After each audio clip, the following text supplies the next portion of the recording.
Hey everyone, welcome back to my YouTube channel unique classes. तो आज हम देखने वाले हैं एसओएससी ह्यूमैनिटीज़ के लिए बेस्ट बुक्स प्लस में टाइम टेबल।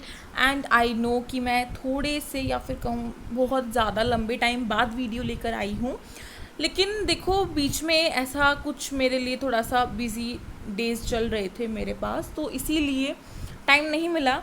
बट जैसे ही मुझे टाइम मिलता है मुझे सबसे पहले आप सभी का ख्याल आता है, तो मैं आप सभी के लिए लेके आई हूँ ह्यूमैनिटीज़ के स्टूडेंट्स के लिए specially books and time table की वीडियो, ये पूरी की पूरी। तो स्टार्टिंग से लेकर आपको एंड तक ज़रूर देखना है, बिल्कुल ध्यान से पहले ही सुन लीजिए।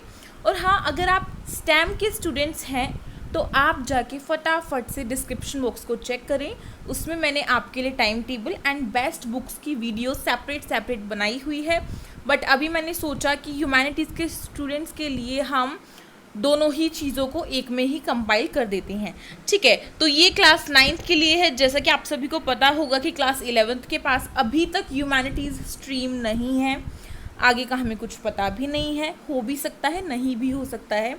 तो जो भी कुछ होगा वो तो मैं आपको इन्फॉर्मेशन दे दूंगी। तो इसीलिए बोलती हूँ कि चैनल को सब्सक्राइब करें, साइड में जो बेल आइकन है उसे करें प्रेस, जिससे कि न्यू वीडियोस की नोटिफिकेशन आपके पास टाइम टू टाइम आती रहे एंड आपको पता चलता रहे कि अब क्या नए चेंजेस जो हैं वो एसओएससी में हुए हैं। तो सबसे पहले हम बुक्स की बात करेंगे एंड देन हम अपने टाइम टेबल पर आएंगे, ठीक है। तो ह्यूमैनिटीज़ के स्टूडेंट्स के लिए बुक्स की बात की जाए तो ये बहुत ही एक ऐसा बात है कि बुक्स हमारे पास बहुत सारी होती है, मटेरियल हमारे पास बहुत सारा होता है, बट कुछ ऐसा देखना कि जो हम पढ़ें और उसी में से आने की चांसेस और श्योरिटी काफ़ी ज़्यादा हो। तो ऐसी चीज़ मैं आप सभी को आज बताने वाली हूँ।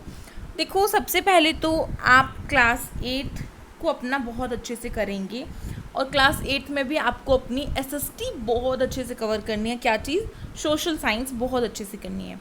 ह्यूमैनिटीज़ का मतलब ही सोशल साइंस होता है, जिसमें आपके 3 सब्जेक्ट्स होते हैं। कौन कौन से होते हैं आपके सब्जेक्ट्स? आपके होते हैं सिविक्स यानी कि पॉलिटिकल साइंस, हिंदी में बोले तो राजनीतिक विज्ञान, एंड आपका हिस्ट्री होता है यानी कि इतिहास या फिर आवर पास्ट, एंड आपका लास्ट है जियोग्राफी यानी कि हमारा भूगोल। तो देखो, सबसे पहली बात तो ये है कि जो आपका एसओएससी का एग्ज़ाम होता है ना बच्चों, वो Hindi medium and English medium दोनों ही आता है। पिछले साल कुछ ऐसा हो गया था कि मतलब समझ में ही नहीं आ रहा था, क्योंकि स्टूडेंट्स का रिप्लाई भी कुछ ऐसा आ रहा था। 2000 जो हमारा 20 वाला सेशन था ना, उसमें बच्चों का कहना ये था कि हमारा एग्ज़ाम में only and only English medium आया है। लेकिन नेक्स्ट ईयर उन्होंने थोड़ा सा चेंज किया और हिंदी मीडियम में भी क्वेश्चंस दिए, लेकिन ये चीज़ उन्होंने अपडेट नहीं की थी। तो इस वजह से हम सभी को ऐसा हो रहा था कि हाँ, खाली एग्ज़ाम इंग्लिश मीडियम में ही आएगा, लेकिन आपका एग्ज़ाम हिंदी मीडियम में भी आया था, दोनों ही लैंग्वेजेस में आया था, हिंदी एंड इंग्लिश दोनों में, ठीक है। तो आपके लिए एक अच्छी चीज़ होती है ये, अगर आपको क्वेश्चन समझ में नहीं आ रहा है इंग्लिश में तो आप हिंदी में देख सकते हैं, उससे थोड़ा बहुत हमें आइडिया लग जाता है। और अगर आपको क्वेश्चन समझ में आ रहा है तो आपकी तो फिर कोई बात ही नहीं है, ठीक है। और सेकंड थिंग, हमारा जो एग्ज़ाम होता है वो आपका ऑफलाइन होता है, ऑनलाइन नहीं होता है। और ह्यूमैनिटीज़ की एक और बड़ी सी बम्पर बात ये है कि आपका जो ह्यूमैनिटीज़ है, पिछले साल उसका एग्ज़ाम कैसे हुआ था? ऑब्जेक्टिव प्लस में सब्जेक्टिव, या आपने बिल्कुल सही सुना है, ऑब्जेक्टिव भी हुआ था, सब्जेक्टिव भी हुआ था, और दोनों ही एग्ज़ाम्स आपके एक ही दिन हुए थे, ठीक है। सब्जेक्टिव जो था बेसिकली उसमें हमें ऐसे राइटिंग आता है, तो वो हम आराम से लिख देते हैं ऐसे राइटिंग। हाँ, बाय द वे आज दशहरा है तो happy Dussehra to all of you. अभी क्रैकर की आवाज़ आई थी इसलिए मुझे ऐसा लगा कि हाँ, याद आ गया मतलब। तो जो आपका सब्जेक्टिव होता है पोर्शन, उसमें आपको बेसिकली एक ऐसे लिखने के लिए आता है, ऐसे राइटिंग आती है। कोई भी टॉपिक दे देंगे, जैसे कि पॉल्यूशन दे देंगे, जिसे हिंदी में प्रदूषण बोलेंगे, ठीक है। या फिर हमारी पॉपुलेशन को दे सकते हैं कि इंडिया की पॉपुलेशन इतनी जल्दी जल्दी बढ़ती जा रही है, तो कैसे हम उसको कंट्रोल कर सकते हैं, उसके क्या नेगेटिव पॉइंट्स हैं, क्या पॉजिटिव पॉइंट्स हैं, सारी चीज़ें हमें उस अपने ऐसे में बतानी होती है, राइट। तो ये चीज़ तो आप बहुत अच्छे से और आराम से कर सकते हैं। अगर आपने हिंदी मीडियम चूज़ किया तो आप स्पेशली हिंदी में लिख सकते हैं। और मेरी एक बात सुनो, देखो, अगर आपको इंग्लिश के सेंटेंसेस बनाने आते नहीं हैं, ठीक है, नहीं बनाने आते तो प्लीज़ प्लीज़ प्लीज़ आप अपना जो ह्यूमैनिटी स्ट्रीम है उसको हिंदी में चूज़ करना। अब उसके पीछे का एक लॉजिक है, बहुत अच्छा सा लॉजिक है, कोई नहीं बताएगा, मैं बता रही हूँ। देखो, आपके पास क्वेश्चंस हिंदी एंड इंग्लिश दोनों में अवेलेबल होते हैं। मानो आपके पास एसएसटी इंग्लिश में है 8th तक की, आपने इंग्लिश में पढ़ी हुई है, बट आपको इंग्लिश के सेंटेंसेस प्रॉपरली बनाने नहीं आते हैं, या फिर आपकी इंग्लिश जो है थोड़ी सी वीक है, तो वो काफ़ी टाइम कंज्यूमिंग हो जाता है, हमें सोचना, फिर टेंसेस बनाना और फिर पूरा का पूरा कंप्लीट करना। ठीक है, तो हिंदी मीडियम को चूज़ कीजिएगा। उसमें जो आपकी लैंग्वेज का ऑप्शन है वो आपको दिया हुआ होगा OMR शीट पे, जहाँ पे आप अपनी पूरी डिटेल्स भरेंगे, नेम एंड ऑल दैट, जो भी आपकी आईडी वगैरह होगी, रोल नंबर होगा, वो सब। तो उसी में नीचे ऑप्शन होता है कि आपने इंग्लिश मीडियम चूज़ किया है या हिंदी मीडियम। तो देखो, हिंदी मीडियम चूज़ करना, यहाँ पे हम एक चालाकी करने वाले हैं। क्या करेंगे, आपका जो पेपर है वो हिंदी एंड इंग्लिश दोनों ही लैंग्वेजेस में आता है।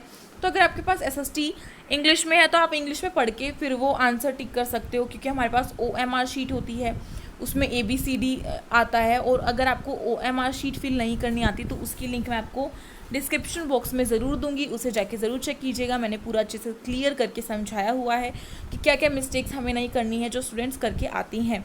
तो उस टाइम पे आप क्या करेंगे, अपना हिंदी मीडियम चूज़ करके आप इंग्लिश में क्वेश्चंस पढ़ना और फिर अपना आंसर दे देना। तो उसमें किसी भी एग्जामिनर को ये नहीं पता चलेगा कि आपने इंग्लिश में लिया था या हिंदी में लिया था।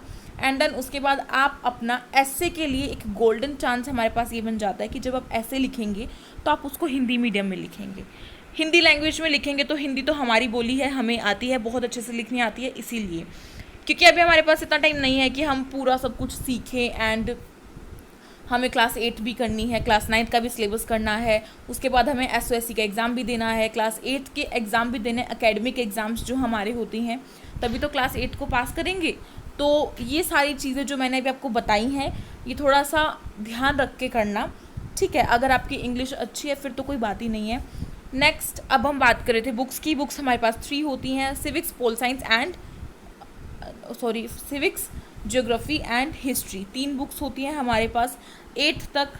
तो यही 3 बुक्स आपको 8th की करनी है, ओनली एंड ओनली 8th की। खाली आपको 8वीं की बुक पढ़नी है, आपकी राजनीति विज्ञान की होती है और इतिहास की और भूगोल की होती है, ठीक है। ये तीनों बुक आपको 8वीं की बहुत अच्छे से पढ़नी है, बहुत का मतलब बिल्कुल एक एक लाइन पढ़नी है, वर्ड टू वर्ड रीड करना है, ठीक है। उसके बाद अगर आपको इसके नोट्स चाहिए हों SST के किसी भी चैप्टर के, तो आप जाके जो हमारा गूगल होता है उसे भी जाके चेक कीजिएगा। गूगल तो सभी के पास होता है फ़ोन में, उसमें आप डालना कि आपकी क्लास कौन सी है, आपका सब्जेक्ट कौन सा है, उसमें चैप्टर कौन सा है, फिर आपको नोट्स मिल जाएंगे इंग्लिश एंड हिंदी मीडियम दोनों में। तो जब आप NCERT बुक को लाइन टू लाइन रीड कर लेंगे तो फिर आपको उन्हें रीड कर लेना है और एक शॉर्ट नोट्स हमें बना लेने हैं। अब नोट्स कैसे बनते हैं, देखो MCQs आएंगे हमारे, तो MCQs के लिए हमें लॉन्ग चीज़ें याद नहीं रखनी कि ऐसे हुआ था, फिर ऐसे किया, फिर उन्होंने ये किया, कब हुआ, क्या हुआ, ये नहीं।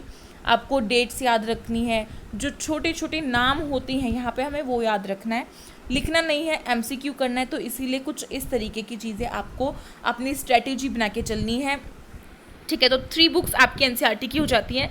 देखो, अगर किसी बच्चे के पास 8th की बुक कैपिटल यानी कि आंसर वाली है तो प्लीज़ मत पढ़ना, क्योंकि आंसर वाली में काफ़ी सारे वर्ड्स गलत दिए हुए होते हैं और उसमें से अगर क्वेश्चन आएगा तो आपको पता भी नहीं चलेगा। तो इसलिए NCERT बुक को ही पढ़ना है, ध्यान रखिएगा।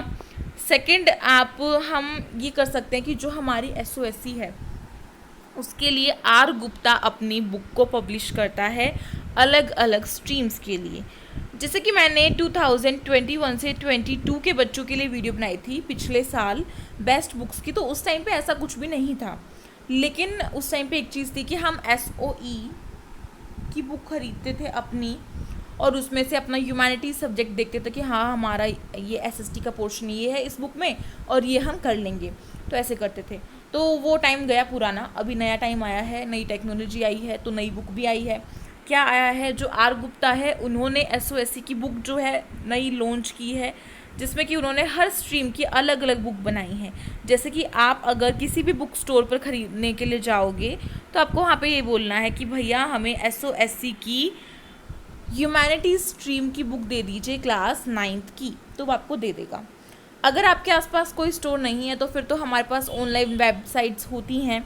और देखो ऑनलाइन वेबसाइट्स में अब ये पूछने की तो बिल्कुल भी ज़रूरत नहीं है कि कौन सी वेबसाइट से लें, कितनी सारी हैं, अमेज़ोन है, फ्लिपकार्ट है, ठीक है, बाकी और भी बहुत सारे हैं, मुझे यही दो नाम याद आए। तो इन पे क्या डालोगे, school of specialized excellence class 9th humanities book, तो मेरे ख्याल से निकल के आ जाएगा। ज़रूर ट्राई करना। एंड अगर आप खाली एनसीईआरटी बुक से पढ़ना चाहते हैं तो मेरा कहने का मतलब ये नहीं है कि आपको एक्स्ट्रा रेफरेंस बुक खरीदने की ज़रूरत है, नहीं। अगर आपके अंदर इतनी कैपेबिलिटी है कि आप एनसीईआरटी बुक को पढ़कर इस एग्ज़ाम को क्लियर कर सकते हैं तो बिल्कुल ऐसा ही कीजिए, क्योंकि जो रेफरेंस बुक है उसमें भी एनसीईआरटी से बाहर कुछ नहीं होता। और मेरे काफ़ी सारे स्टूडेंट्स ने जो पिछले साल के थे उन्होंने खाली एनसीईआरटी की बुक्स के बलबूते ही अपने एग्ज़ाम को क्लियर भी किया है। एंड मैंने एक ह्यूमैनिटीज़ की स्टूडेंट का इंटरव्यू भी अपने चैनल पर लिया था, तो उसे भी जाके ज़रूर देखना, डिस्क्रिप्शन बॉक्स में लिंक है, ठीक है। और क्या बता रही थी मैं, नेक्स्ट हम बता रहे थे अपना टाइम टेबल के बारे में। तो टाइम टेबल के बारे में बात करते हैं ह्यूमैनिटीज़ के स्टूडेंट्स के लिए स्पेशली, क्योंकि इन्हें 3 बुक्स पढ़नी होती हैं, 3 बुक्स को टाइम देना होता है, ठीक है। साथ ही साथ मैंने एक चीज़ और बतानी थी कि 8th क्लास करने के बाद आपको क्लास 9th करनी है। समझो इस बात को, क्लास 9th आपको करनी पड़ेगी। और देखो इकोनॉमिक्स करने की कोई ज़रूरत नहीं है, क्लास 9th में आपकी 4 बुक्स हो जाती हैं, एसएसटी की, सोशल साइंस की, सिविक्स और ज्योग्राफी, हिस्ट्री एंड इकोनॉमिक्स। तो इकोनॉमिक्स करने की कोई ज़रूरत नहीं है, क्योंकि स्पेशली जो एसओएससी है उन्होंने मेंशन किया हुआ था अपने पिछले साल के ऑफिशियल नोटिफिकेशन में कि वो खाली 8th तक की एसएसटी में से देंगे आपको, लेकिन उन्होंने थोड़ा सा 9th का भी दिया था, बट इकोनॉमिक्स का तो फिर यहाँ पे कोई रोल ही नहीं है, क्योंकि हमने इकोनॉमिक्स तो कभी भी 8th तक पढ़ी ही नहीं है, ठीक। तो सिविक्स और आपका ज्योग्राफी एंड हिस्ट्री आपको क्या करना है, 9th का भी पढ़ना है, लेकिन ज़्यादा चैप्टर्स नहीं करेंगे हम, स्टार्टिंग के 2-2 चैप्टर करके चलो, ज़्यादा मत करना। एक तो मैं आपको बता रही हूँ 9th क्लास में से एक इम्पॉर्टेंट क्या आता है आपका, जो फ्रेंच रेवोल्यूशन है, फ्रांसीसी क्रांति वो आ जाएगी, रूस की क्रांति आ जाएगी, रशियन रेवोल्यूशन 9th क्लास का। तो ये 2-3 आप कैसे होते हैं जो आपको करने हैं हिस्ट्री में से, ठीक है। और 8th की हिस्ट्री तो आपको पूरी करनी ही है। अब बात कर रहे हैं टाइम टेबल के बारे में। टाइम टेबल, अच्छा मैं अभी इस स्क्रीन को क्लियर जो है कर देती हूँ पूरा का पूरा, क्योंकि यहाँ पे बहुत ज़्यादा मैसी सा हो गया है, फिर हमें क्लियर नहीं होगा कुछ भी, तो 1 मिनट का वेट कीजिए आप। चलिए, तो टाइम टेबल की बात कर रहे थे हम, जैसा कि, और मैंने आपको कहा था कि आपकी 3 बुक्स हैं, तो इस चीज़ को याद रखते हुए चलिएगा। एंड मैं आपको यहाँ पे ऐसा वैसा कोई टाइम टेबल नहीं बताऊँगी कि कब हमें उठना है, कब हमें बैठना है, कब हमने खाना है, कब पीना है, कब खेलना है, कब पढ़ना है, नहीं, बिल्कुल भी नहीं। यहाँ पे मैं only and only study time table की बात करूँगी, ठीक। और वो आपको अपने आप से टाइम निकालना है बच्चों। देखो अगर आपको एग्ज़ाम क्लियर करना है, अगर आपको अच्छे स्कूल में एडमिशन लेना है, तो फिर मेहनत भी आपको ही करनी पड़ेगी। आपकी जगह मेहनत मैं या फिर आपके पेरेंट्स नहीं कर सकते, आपको ही करनी पड़ेगी। तो उसके लिए, मेहनत करने के लिए हमें एक ऐसा टाइम टेबल चाहिए जो बिल्कुल रियलिस्टिक हो, हम उसे फॉलो कर सकें। क्योंकि मैंने खुद से भी ऐसा सोचा है कि हम कभी भी, जब मैं छोटी थी तब मैं टाइम टेबल बनाती थी तो मेरे से भी फॉलो नहीं हो पाता था, क्योंकि मेरी गलती ये रहती थी कि मैं ऐसे बनाती थी कि 1 घंटे में मैं खाऊंगी, पीऊँगी, खेलूँगी। यार 1 घंटा कितना छोटा सा होता है, उसमें हम खेलें कूदे बैठे सब क्या कर लेंगे। तो वो सारी चीज़ को हटा दो, अभी दिमाग में हमें सिर्फ स्टडी टाइम टेबल के ऊपर चलना है। 3 बुक्स हैं हमारी, 3 बुक्स को 3 डेज़ में बांट देते हैं, 3 दिनों में तीनों बुक को बांट देते हैं। हम स्टार्ट करेंगे मंडे, ट्यूसडे एंड वेडनेसडे से। हमारे पास 3 डेज़ हो जाएंगे यहाँ से, ठीक है, मंडे, ट्यूसडे एंड वेडनेसडे।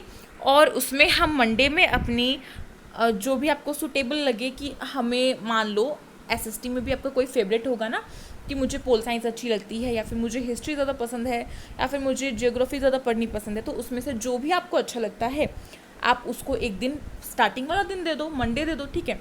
जो आपको अच्छा लगता है उसको आप मंडे दे दो। चलो मुझे पॉलिटिकल साइंस अच्छी लगती है तो मैंने पॉलिटिकल साइंस को मंडे दे दिया, ठीक। तो मंडे दे दिया मैंने पॉलिटिकल साइंस को, क्या दे दिया, मंडे किसको, पॉलिटिकल साइंस को। ट्यूसडे आई थिंक मैं ज्योग्राफी में थोड़ी सी वीक हूँ, आप सभी जिस सब्जेक्ट में वीक हैं आप उसे वो दे दो। तो आपको देना है जो भी आपका वीक सब्जेक्ट है, यानी कि ज्योग्राफी। ठीक, अब ज्योग्राफी अगर आपकी वीक है या फिर कोई और सब्जेक्ट अगर आपका वीक है तो आप उसे इसमें डाल दो ट्यूसडे वाले में। और क्या करोगे उस दिन, आपको मेरी बात बहुत ध्यान से सुनना, जब हमारा कोई एक सब्जेक्ट बहुत प्लस पॉइंट होता है, यानी कि हमें वो बहुत अच्छे से आता है, तो उस पर भी हमें बहुत ज़्यादा टाइम लगाना होता है। और अगर हमारा कोई माइनस पॉइंट है और हमें वो बिल्कुल भी नहीं आता या फिर हमारा मन ही नहीं करता, सीरियसली मैं बताऊं, जब मैं ज्योग्राफी पढ़ती थी तो मेरा ऐसा करता था कि क्या है ये, इसको इतना कैसे रटूं मैं बंद करके रख देती थी। लेकिन ये बिल्कुल गलत है। जितना हम अपने अच्छे सब्जेक्ट में अपना टाइम देते हैं उतना ही हमें अपने बुरे सब्जेक्ट में इनफैक्ट उससे दुगना टाइम देना पड़ेगा, तभी हम उसको अच्छा कर पाएंगे। तो ज्योग्राफी को आपको ज़्यादा टाइम देना है। अब देखो 3 दिन मैंने दिए, अगर किसी बच्चे को 3 दिन के सिवाय 4 दिन लें तो 4 दिन ले लो कि मंडे पोल साइंस पढ़ लिया, ट्यूसडे एंड वेडनेसडे आपने अपना ज्योग्राफी पढ़ लिया, फिर जो भी वीक सब्जेक्ट है वो पढ़ लिया, एंड देन लास्ट वाले दिन आपने अपना क्या पढ़ा है, हिस्ट्री पढ़ लिया, या फिर जो भी आपका मीडियम सब्जेक्ट है। तो मेरा मीडियम है तो आई थिंक मैं हिस्ट्री को लेना पसंद करूँगी, हिस्ट्री को प्रेफर करूँगी। तो हिस्ट्री हमारा किस दिन हो जाएगा, वेडनेसडे वाले दिन हमारा हिस्ट्री हो जाएगा। क्लियर, इस तरीके से। लेकिन अब यहाँ पे एक चीज़ बहुत ध्यान से सुनने वाली है कि आपको ये नहीं करना कि पोल साइंस मैंने यूट्यूब से वीडियो देखा और फिर बस बैठ गई, मैं तो आज पढ़ी हूँ या फिर मैं तो आज पढ़ा हूँ भाई 1 घंटे, अपने मन में ऐसे बिठा लिया। तो ये जो आप बिठा रहे हैं बिल्कुल गलत हो जाएगा। आपको क्या करना है, आपको पढ़ना है, चाहे आप यूट्यूब से पढ़ो, चाहे आप स्कूल में टीचर से पढ़ के आ रहे हो, चाहे ट्यूशन में पढ़ के आ रहे हो टीचर से, कहीं से पढ़ के आ रहे हो। उसके बाद आपको खुद से लाइन टू लाइन रीड करनी है। रीडिंग बहुत ज़रूरी है एसएसटी में। अगर आपने 9th में एसएसटी ले ली, इसका मतलब ये है आपको 12th तक एसएसटी के बलबूते, इनफैक्ट 12th के बाद भी आपको एसएसटी के बलबूते चलना पड़ेगा। तो इसीलिए आपको रीडिंग बहुत ज़्यादा ज़रूरी है, रीडिंग की प्रैक्टिस बहुत ज़्यादा ज़रूरी है। हमें फास्ट रीडिंग करनी होती है, ऐसा नहीं कि हम एक एक शब्द को कहानी की तरह पढ़ रहे हैं। ये नहीं करना कि एक राजा था, इस तरीके से नहीं करना। बहुत अच्छे से समझ के और जितना हो सके अपनी रीडिंग को स्ट्रॉन्ग बनाएं। मैं ये नहीं कहूँगी कि आप बहुत फास्ट पढ़ें, 2x की स्पीड में पढ़ें, नहीं, बिल्कुल भी नहीं, समझ में नहीं आएगा। लेकिन जैसे जैसे आप अपनी हैबिट बनाएंगे वैसे वैसे आपकी स्पीड तेज होती चली जाएगी। पहले मेरी भी नहीं थी, मैंने हैबिट बनाई, फिर मेरी बन गई। तो ऐसे ही करना है हम सभी को भी, ठीक है। तो pol science, geography and history में आप ऐसे दिन बांट सकती हैं। उसके बाद जो आपके 2 दिन बचे, 2 दिन में आप क्या करेंगे, मैं यहाँ पे थर्सडे को भी इन्वॉल्व कर रही हूँ कि चलो थर्सडे भी आप सभी ऐसा करना, इन तीनों सब्जेक्ट की रिवीजन कर लेना। उसके बाद हमारे पास फ्राइडे एंड सैटरडे बचा। फ्राइडे एंड सैटरडे को आपको अपना, और संडे भी तो है, संडे तो हमारा ऑफ डे होता है, वो तो बहुत सही है, उस दिन भी हम कुछ ना कुछ करेंगे। तो सबसे पहले फ्राइडे एंड सैटरडे जो हमारा है उसमें आपको जर्नल नॉलेज भी करनी है। क्या करनी है, जर्नल नॉलेज, यानी कि जीके आपको करंट भी करनी है, थोड़ी सी स्टैटिक भी करनी है। स्टैटिक मीन्स जो थोड़ी सी हमारी पुरानी हो जाती है वो वाली भी, एंड करंट तो आपको करनी बहुत ज़रूरी है। इसलिए आपको डेली न्यूज़पेपर डेली पढ़ना है। न्यूज़पेपर का तो कोई दिन ही नहीं है कि हमें ये दिन नहीं पढ़ना है, वो दिन नहीं पढ़ना है, न्यूज़पेपर पढ़ना है। मेन जो ऊपर की हेडलाइंस होती हैं वो आपको पढ़नी है। जैसे कि अब क्वेश्चन ये भी पूछा जा सकता है कि जो दिल्ली है उसमें ग्रेप को लागू कब किया गया। तो ग्रेप आप सभी को पता होगा क्या होता है अगर आप न्यूज़पेपर पढ़ते हैं तो फिर आपको डेट भी पता होगी कब लागू किया गया था, ठीक है, इस तरीके से। तो 1 अक्टूबर को लागू हुआ था ग्रेप हमारी दिल्ली में, ठीक है। और 5G कब से चालू हो गया या फिर कब होगा, इस तरीके से भी आएंगे क्वेश्चंस। तो ये आपको बहुत अच्छे से अटेम्प्ट करना है। इसलिए सैटरडे एंड फ्राइडे आप अपना जनरल नॉलेज को दे दो। किसको देंगे हम, जीके को देंगे। एंड जो हमारा सैटरडे है वो इन सभी चीज़ों की रिवीजन में चला जाएगा। सैटरडे नहीं, सॉरी, संडे जो है सभी चीज़ों की रिवीजन में जाएगा। अब बात करते हैं किस तरीके से पढ़ेंगे। तो स्कूल टाइम में आपके पास कोई ना कोई एब्सेंटी पीरियड ज़रूर होता है। जैसे कि मान लो 2-3 पीरियड लगे, फिर एक पीरियड आपका एब्सेंट ही चला ही जाता है। कोई टीचर एब्सेंट हो जाते हैं या फिर टीचर कभी कभार ऐसा करते हैं कि बोलते हैं बेटा आज मैं अपना काम में बिजी हूँ तो आप अपना खुद का पढ़ लो। तो उस टाइम पे ये नहीं करना कि फ्रेंड से बातें करनी है, खेलना है। खेलने वालने का टाइम को अब बाय बाय कर दो और पढ़ने के टाइम को बुला लो। तो अब आपको पढ़ना है। स्कूल में जो फ्री पीरियड आपका 30 मिनट का तो हो ही जाता है, उस मिनट में आपको अपना पढ़ना है, चाहे कुछ भी पढ़ो, इन सब्जेक्ट में से कुछ भी पढ़ो, जो दिन बांधे वो पढ़ लो वो सब्जेक्ट, ठीक है। घर जाके फिर उसकी रिवीजन करो इस तरीके से, क्योंकि हमारे पास अभी बहुत सारा सिलेबस है और टाइम बहुत कम है। घर पे आओगे, घर पे तो बहुत ही ज़्यादा ज़रूरत है हमें पढ़ने की। कैसे करोगे? देखो 8th क्लास ऐसी है जिसमें कि आपको math, science, SST, English, Hindi सब कुछ करना पड़ेगा, एंड संस्कृत या फिर कंप्यूटर साइंस जिसके पास होगी उसको वो करना पड़ेगा। तो अब आप सभी सोच ही सकते हैं कि कितना सारा सब्जेक्ट्स हमें करना है अपने एकेडमिक ईयर को अच्छे से कंप्लीट करने के लिए। एंड सभी बच्चे ये चाहते हैं कि उनके अच्छे परसेंटेज आए, तो वो तो करना ही है, सभी सब्जेक्ट्स तो आपको करने ही हैं। लेकिन फ़िलहाल आज हम एसएसटी की बात करें तो एसएसटी के लिए आपको घर में टाइम कैसे निकालना है, कम से कम एक सब्जेक्ट एसएसटी का, मानो मंडे को आपको पोल साइंस को देना है, तो उसके लिए पूरे दिन में से 2 से 3 घंटे अपने इस सब्जेक्ट को दो। अच्छे से वीडियो देखो, पढ़ो, या फिर ट्यूशन पे पढ़ के आओ, स्कूल में पढ़ के आओ, उसको रिवीजन करो, उसके बाद उसे रीड करो। फिर मैंने आपको बताया कि गूगल से नोट्स निकालो, वो पढ़ो, ठीक है। और मैंने भी कुछ 2-3 क्लासेस ली थी एसएसटी की, और कुछ जर्नल नॉलेज स्टैटिक जीके कराई थी, पुरानी वाली जो होती है, ठीक है। और कुछ राइट्स के बारे में पढ़ाया था कि हमारे पास राइट्स होते हैं ना, आपकी सिविक्स की बुक में आए होंगे, हमारे पास 6 राइट्स होते हैं। तो कौन कौन से राइट्स होते हैं, अगर आपको याद है फटाफट से कमेंट करके मुझे कमेंट में बताइए कौन कौन से राइट्स होते हैं हमारे पास। 6 राइट्स के नाम लिखो, या फिर एक का ही लिख दो, जो भी आपको याद है फटाफट से। अच्छा चलो, इसके बाद मेरे ख्याल से सबने लिख दिया होगा।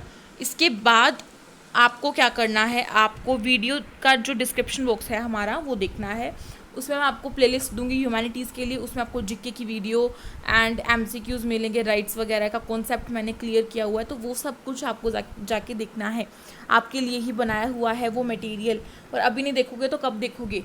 आज नहीं तो कभी भी नहीं। इसीलिए अभी से शुरू कर दो अपनी तैयारी को। घर पे भी 2 से 3 घंटे आपको निकालने हैं। तो मैंने इस वीडियो में मैं आपको बेस्ट बुक्स बता चुकी हूँ, टाइम टेबल बता चुकी हूँ, मैंने रेफरेंस बुक भी बताई थी। नोट्स के लिए मैंने आपको स्पेशली बताया है कि आप जो हमारा क्रोम होता है, गूगल होता है, उससे जाके निकाल सकते हो। पढ़ाई के लिए यूट्यूब का इस्तेमाल करो। मैं ये नहीं कहूँगी मेरे चैनल का ही, दूसरे चैनल का भी यूज़ कर सकते हैं। एंड मैंने भी काफ़ी सारे जो 8th क्लास के हमारे लेसन्स हैं एसएसटी के, वो मैंने कराए हुए हैं इन हिंदी मीडियम, तो उन्हें भी जाके आप चेक कर सकते हैं। जो भी कुछ होगा मैं आपको डिस्क्रिप्शन बॉक्स में दे दूँगी लिंक, ठीक है। लाइन टू लाइन मैंने पढ़ाया हुआ है, तो वो आपको बहुत ज़रूरी है पढ़ना। तो ये सारी चीज़ें थी आज की वीडियो में। आई होप आपको आज की वीडियो बहुत अच्छी लगी होगी, आप सभी के लिए बहुत हेल्पफुल रही होगी। तो फटाफट से थम्स अप के बटन को प्रेस कीजिए, लाइक कीजिए, शेयर कीजिए अपने फ्रेंड्स में, एंड साथ ही साथ सब्सक्राइब करें हमारे चैनल को। साइड में जो बेल आइकन है उसे कर दे प्रेस, जिससे कि न्यू वीडियोज़ की नोटिफिकेशन टाइम टू टाइम आपके पास आती रहे एंड कुछ भी मिस ना हो। साथ ही साथ टेलीग्राम ग्रुप को ज्वाइन करो, लिंक डिस्क्रिप्शन बॉक्स में मैंने दिया हुआ है। और मिलेंगे एक न्यू वीडियो के साथ, तब तक के लिए thank you so much for watching this video.